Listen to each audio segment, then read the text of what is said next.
Thank you, everybody, for being here this evening.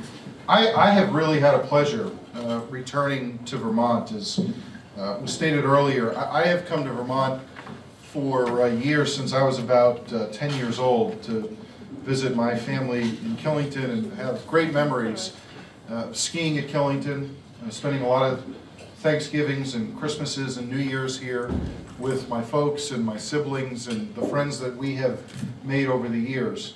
And my family, my folks still reside here in Vermont. They still let me know that it's not yet a Republican state. But we still have time left to do something about that. I really feel privileged to be here for your first inaugural harvest dinner. We in New England, as Republicans, first of all, need to stick together. There aren't many of us, but when you put us together in a room, there's nothing that we can't achieve. There's nothing that can stop us.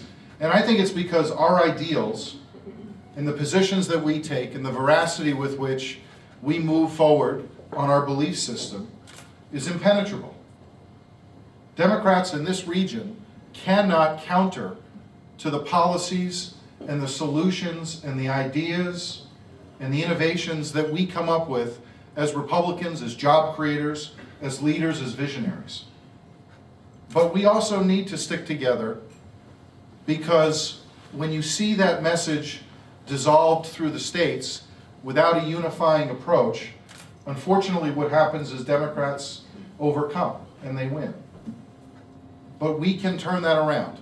We have done that in the most recent election nationally in 2010. We've seen it time and time again through different cycles in Vermont and Maine and New Hampshire. And I believe that we can see it again in New England. Hopefully some of it in 2012, a little more in 2014, a little more in 2016, but that really takes a plan to make it happen. But I think that we can do that.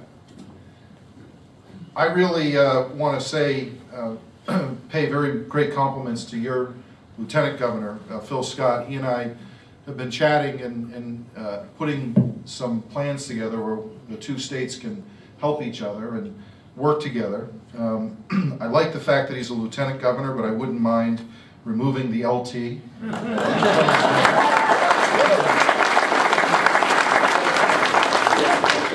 Maybe in a few years you'll have something to say about that. I also want to thank your auditor, Tim Salmon, for being here. Tom Salmon, and as he said earlier, he's celebrating his second birthday. I hope I'm around to celebrate your 50th birthday as a Republican. It's great to have Don Turner and Kevin Mullen, George Chavone, who he and I share Italian heritage and background, and Susie Hudson, who was kind enough to invite me to come to Vermont. I have to salute each and one of your efforts to return the GOP to its rightful place in Vermont as what I think is going to be the majority party. Just a few years ago, it looked like New England Republicans would be added to the much sought-after endangered species list. Consider what happened next door in my state. Democrats took control of the state legislature, both congressional seats, and then in the bitterest blow of all, New Hampshire, one of New England's reddest of red states, turned Obama blue in 2008. It was like Christmas morning for liberal pundits and commentators who could barely contain their glee as they cheerfully wrote the GOP's political obituary. But to paraphrase Mark Twain, reports of our party's demise turned out to be greatly exaggerated. And very groundless too, because look where we are tonight, just 3 short years later. You think about this, 3 years ago, every Democrat pundit in the country thought of our party as a party of the past. There are now Republican majorities in both houses of the New Hampshire's legislature.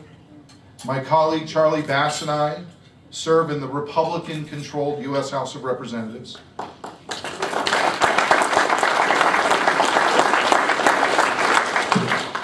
And there's even some talk down in Washington that a Republican from right here in Vermont may join us in the ranks in Washington.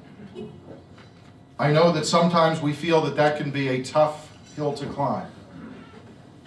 But 5 years ago, people told me I couldn't be a state representative, I couldn't be an alderman, I couldn't be a mayor, and I couldn't be a congressman.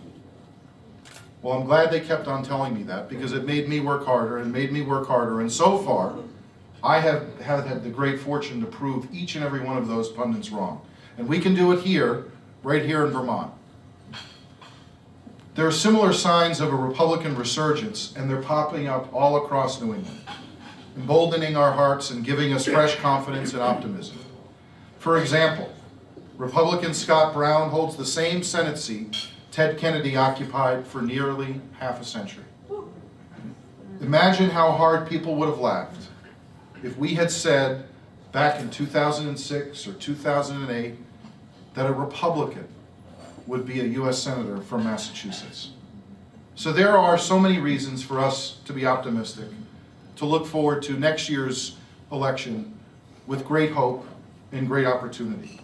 And even our opponents reluctantly agree that it has been a remarkable turnaround for the GOP.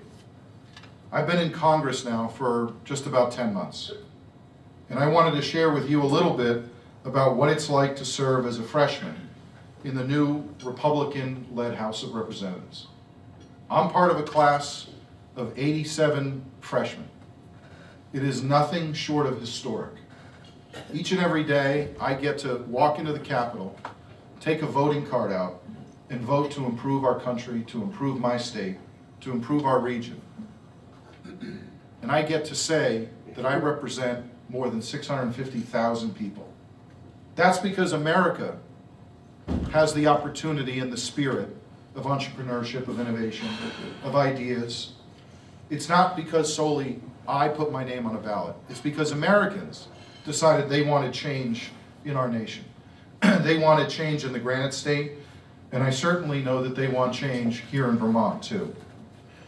I could talk to you about many different stories. One where my 6-year-old son decided to hide underneath a box in the hallways of Congress, scaring people walking by, having literally the Capitol Police come to tell him he couldn't do it. This is all while I was getting sworn in and my 7-year-old daughter sitting next to former Vice President Dan Quayle having what I thought was a very intellectual conversation. I